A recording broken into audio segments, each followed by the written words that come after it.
Ito na, sabi ko nga sa inyo, mga kababayan, na si Senator Antonio Trillanes, noon pa sinasabi, mga kababayan, na kakasuhan nga daw niya si Bongo at si Duterte dahil tumanggap daw itong si Bongo ng proyekto mula sa gobyerno sa administrasyon ni Digong. Yun po yung mga project, yung mga kalsada dun sa Davao na may kinalaman sa government project. So, ang sabi nga ni Trillanes, kakasuhan daw niya ng plunder itong si Digong at si Bongo. So, ngayon mga kababayan, bago natin tatalakayin yang kay Trillanes, puntahan naman natin ang balita ng Bilyonaryo News. Ito po'y nagpapatunay na mismo ang stepbrother ni Bongo tumanggap din pala ng proyekto mula sa gobyerno na nagkakahalaga ng 326 million. Kung dati naalala ninyo sa ipafile na kaso ni Trillanes na almost 6 billion na kaya daw sinabi ni Digong na bilyonaryo si Bongo kasi 6 billion daw ang project na tinanggap ni Bongo. According kay Trillanes, ito po, inilabas na po ang katotohanan ng Bilyonaryo News patungkol kay Bongo kung tumanggap ba daw sila ng proyekto mula sa gobyerno. Ito na po mga kababayan. Wait lang lakasan ko, may ads lang. Para patunay ito. Tuloy ang kalkala ng resibo, mahigit 300 milyong piso umano ng flood control projects na kuha ng kaanak ni Senator Bongo. Narito ang exclusive agenda. Speaking mga kababayan, 326 million flood control project na kuha ng stepbrother ni Bongo. Alam nyo ba mga kababayan na hindi po pwede na kapag ikay may posisyon sa gobyerno or isang government employee, bawal ka pong tumanggap maskin kapatid mo, kamag-anak mo ng proyekto mula sa gobyerno kasi nasa saligang batas po yun or sa Philippine Constitution. Once ikaw ay isang government employee or government official, bawal ka pong tumanggap ng proyekto mula sa gobyerno. May kaso po yun. Eto po, patuloy natin. Ni Hannah T. 5 flood control projects sa Davao del Sur ang napunta sa Alfrego Builders and Supply ayon sa listahan mismo ni PBBM. Nako. Ang Alfrego, pagmamayari ng half-brother ni Senator Bongo. Base Half-brother ni Bongo ang may-ari ng Alfrego Builders. Ngayon mga kababayan, bawal po ba yan? Hindi po ba pwede yung ganyan? Mali po ba yan? 150% bawal po talaga yan. Bakit? Kasi po sila ay may posisyon sa gobyerno at bawal din po tumanggap maskin stepbrother niya yan, half-brother niya yan, kamag-anak niya pa rin yan. At paano nga ba nakakuha ng proyekto yan kung hindi dahil sa koneksyon? May koneksyon. Sa dami-dami ba naman ng mga construction firm sa Pilipinas? Bakit sila lang ang nakakatanggap? Kasi may mga connection po yan. May mga kaibigan sa taas, may kakilala sa taas, o di kaya inirecommend ng kaibigan nila sa taas. Kaya sa dinami-dami ng construction company sa Pilipinas, bakit 15 lang? Kaya nga nagkandalitsi-litsi 15 lang ang tumatanggap, tapos bawat construction company, ang daming hinahawakan na instead, dapat marami silang tatanggap, maraming gagawa, mabilis matapos. Paano natatapos ang mga flood control project kung ang project sa Pasig, sa Maynila, sa Marikina, sa Pasay, sa Makati, Paranaque, isa lang ang naghawak, kaya hindi natapos-tapos. Kung binigay sa lahat yan, nagtutulong-tulong, edi tapos agad, wala pang isang taon, tapos na sana lahat yan. sinulo kasi. Ito, continue. sa listahan ng sumbong sa Pangulo.ph. 2023 natapos ang 2 proyekto. 2024 naman ang 3 rito. In total, lagpas 326 million pesos ang halaga ng flood control projects na hinawakan ng kumpanya. Nako! Base sa pag-aaral ng Bilyonaryo News Channel, madalas bahain ang kalinan tuwing masama ang panahon. Doon Ano po ba yung Kalinan? Ang Kalinan po is parte ng Davao City. Oh. Ngayon, sabihin ninyo, kapatid mismo ni Bongo ang may hawak niyan. Bakit hanggang ngayon, baha pa rin ang Kalinan? Kalinan po is part ng Davao. No, ito pa. ang majority ng nasabing projects ng Alfrego sa Davao del Sur. Mm. Una nang na-flag ang nasabing kumpanya noong 2018, kabilang ang CLTG Builders na pagmamay-ari naman daw ng ama ni Go. Mm. Yan ay dahil sa pag-corner umano ng billions worth of contracts sa Davao region, Ayan kasamang DPWH for over a decade. Oh, ayan po yun mga kababayan, nung panahon po ni Digong yan, tumanggap din po ng proyekto si Bongo na ang pagmamay-ari naman ay ang kanyang tatay. Oh, so ngayon naman sa flood control, ang kanyang stepbrother. Alam nyo po ba na bawal po yan? Kaya isa sa rason na si Senator Antonio Trillanes nag-file ng kasong plunder. Yeah. Kay Digong at kay Bongo. Nako po, mga kababayan. Katunayan, nitong nakaraang taon lang, naging basihan niya ni former Senator Sonny Trillanes para magsampa ng plunder and graft complaints laban kina Go at dating Pangulong Rodrigo Duterte. Oh. Tinira ni Trillanes ang higit 6.6 billion worth of government contracts ng mga kumpanyang pagmamay-ari ng mga Go. Ngayon sabihin ninyo si Trillanes fake news.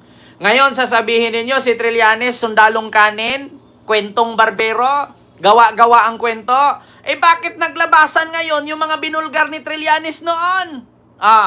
Ngayon ninyo sabihin mga DDS, mga putang ina ninyo, God bless. Ngayon ninyo sabihin na si Trillanes gawa kwento. Ngayon ninyo sabihin si Trillanes na sinungaling at si Digong ang totoo. Bakit yung mga sinaunang inilabas ni Trillanes noon na si Bongo tumanggap ng proyekto sa gobyerno na mahigit 6 billion dahil kay Digong may connection siya, ang tatay niya tumanggap doon ng proyekto sa Davao, tapos ngayon lumabas ang stepbrother niya tumanggap na naman ng flood control project. Bakit nakatanggap itong mga to na bawal naman sana ito kasi nga si Bongo ay may posisyon sa gobyerno na kapag may posisyon ka sa gobyerno, bawal kang humawak ng proyekto na may kinalaman sa gobyerno. Kaya may kaso po ito. So ngayon mga kababayan, lumabas na nga ang katotohanan na tama, totoo, correct, very correct. Yes, si Trillanes, hindi sinungaling. O mga putang inang DDS, God bless. Yeah? Anong reaksyon ninyo ngayon? Ilumabas naman lahat ngayon. Sabihin, bilyonaryo ito nagbalita. Sasabihin nyo na naman ito ngayon mga kababayan. Fake news na naman. Gawa-gawa na naman. Hindi naman siguro magbabalita ang bilyonaryo dito kung mali ito. Kasi makakasuhan sila. Dati, ayaw niyong paniwalaan kasi si Trillanes ang nagbenta daw ng West Philippine Sea. Ayaw niyong paniwalaan kasi kwento ni Trillanes yan, sa kanya yan. Ngayon, 6 billion, lumabas ulit ang binulgar ni Trillanes noon. Tapos ngayon, 326 million, lumabas na naman. Dati yung 6 billion sa tatay ni Bongo. Ngayon, sa kanyang stepbrother na 326 billion. Paano yan? Ano na naman explainin nyo dito? Pagkatapos nung nagmamariwana na stop ni Robin, ngayon kay Bongo na naman. Ano to mga senador? Parang nag-uumpisang lumabas mga baho nyo. Tapos si Marcoleta, lumabas din ang baho. Joel Villanueva, ang granding birthday doon sa National Museum. Lumabas din yung baho sa PIDAP. So ano to? Isa-isang lalabasan na to? Isa-isang kalkala na to? Ito ba yung tinatawag na demolition job? O sadyang lumabas lang ang mga baho ninyo? Diba? Ito pa. Noong 2017, sa termino ni FPRRD, nakakuha umano ng higit kumulang 43.77 billion pesos sa infra funds ang Davao Region. That's double the amount of 2016's at karamihan sa projects kasama ang sa Alfrego at CLTG na delay o hindi naman daw natapos. Project ito ng Alfrego at CLTG. CLTG Builders, ang may-ari po dyan, tatay ni Bongo. Ang Alfrego naman ay stepbrother ni Bongo. Puro lahat yan kamag-anak ni Bongo. Bawal po yun. Kasi si Bongo po ay senador. Bawal po yun kasi si Bongo po noon ay assistant ni Digong. Parte siya ng gabinete ni Digong. Malaking kaso po yun. Flander po. At ano pa? Kita ninyo? Ang proyekto ng CLTG Builders, minsan nakatayo na, hindi tapos. Yung iba naman nakatayo lang, iniwan pa. Lahat palpak. Pero bayad na. Almost 6 billion ang nakuha nila nung panahon ni Digong na sekretary pa si Bongo sa kanyang tatay na CLTG Builders. Tapos ngayon naman, sa kanyang stepbrother na Alprego Construction Company, ay 326 million flood control. Ewan ko kung tapos na ba o hindi pa rin tapos. Nako po.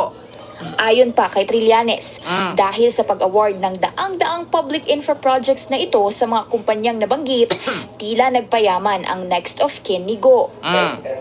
Sinusubukan pa ng Bilyonaryo News Channel kumuha ng pahayag mula sa kampo ni Go, pero wala pa itong sagot sa ngayon. Una na rin tinanggi ng senador noong 2018 na hindi raw lumalapit ang mga kamag-anak niya sa kanya para maglakad ng anumang proyekto o kontrata sa gobyerno. Para sa agenda, sabi daw ni Bongo, simula daw 2018, hindi daw lumalapit ang mga kamag-anak niya para kumuha ng kontrata sa gobyerno. Napaka-imposible naman. Ano yon? Yung mga hindi sikat na construction company, nakakakuha ng proyekto?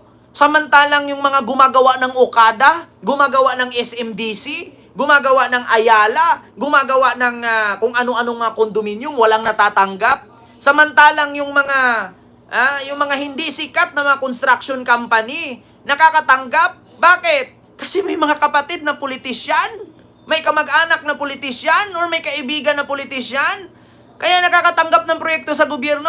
Samantalang yung Ayala groups, yung Villar groups, meron pa, yung SMDC groups, ang dami-dami ng mga construction company, meron pa kay Alice Eduardo, bakit hindi nakakatanggap yung mga yan? Mga masikat pa yan. Tapos itong sa kay Bongo, hindi naman sikat, nakakatanggap. Mula pa kay Digong hanggang ngayon, nakakatanggap pa rin. Anong masasabi ninyo dyan, mga DDS? Alam nyo, minsan mga kababayan, may kagokongwi pa. Alam nyo, lusyutan. Alam nyo mga kababayan, minsan, wala na akong nakitang DDS na nag-comment dito. Kasi nakita na ng mga DDS na totoo lahat. Hindi nila maisagot. Ewan ko kung mga DDS kung paano nila ito. DMCI pa. Paano kaya ito ipaliwanag ng mga DDS na hindi totoo yan? Walang kinalaman si Bongo dyan. Ano ni Bongo tong may-ari nitong sa tatay niya at yung sa stepbrother niya? Hindi totoo yan. Dinala siya doon nakapaa. Kawawa siya. Sinakay si aeroplano, nakawalan tsinelas, nakapaa. Gaganon? Kababayan, lalo na sa mga putang inang DDS, God bless. Paano ninyo ito pagtanggol? Paano ninyo ngayon i-explain mga DDS? Wala kayong masabi, wala kayong ma-react. Kasi totoo. Alam nyo na sa sunod eleksyon kung iboto nyo pa ba o hindi. Alam nyo na. Sunod, mga kababayan. Ano nga ba itong sunod? Eto na naman tayo. Mga kababayan, eto, Cheese Escudero. Kita nyo naman dyan. Cheese Escudero. Ano nga ba ito? According dito mga kababayan kay Cheese Escudero, mula kay Attorney Makalintal. Si Cheese Escudero posibleng makulong at matanggal sa pwesto dahil nakatanggap ng donasyon. Kung kanina mga kababayan, sabi ko sa inyo, bawal po ang mga government employee. Bawal po ang mga may posisyon sa gobyerno na tumanggap ng proyekto mula sa gobyerno kasi nga conflict po yon of interest. Pwede po silang makasuhan doon. Kasi nga, palakasan nga naman. Ngayon naman mga kababayan, ito namang problema ni Cheese Escudero. Sa according dito kay Attorney Makalintal, posible pong si Cheese Escudero ay makulong ng halos 6 na taon matanggalan ng posisyon sa gobyerno at mawalang bisa ang kanyang pagiging senador. Bakit, mga kababayan? Ito po ha, buksan lang natin, mga kababayan. According kay Attorney Makalintal, wait lang ha, wait lang. Ito, mga kababayan.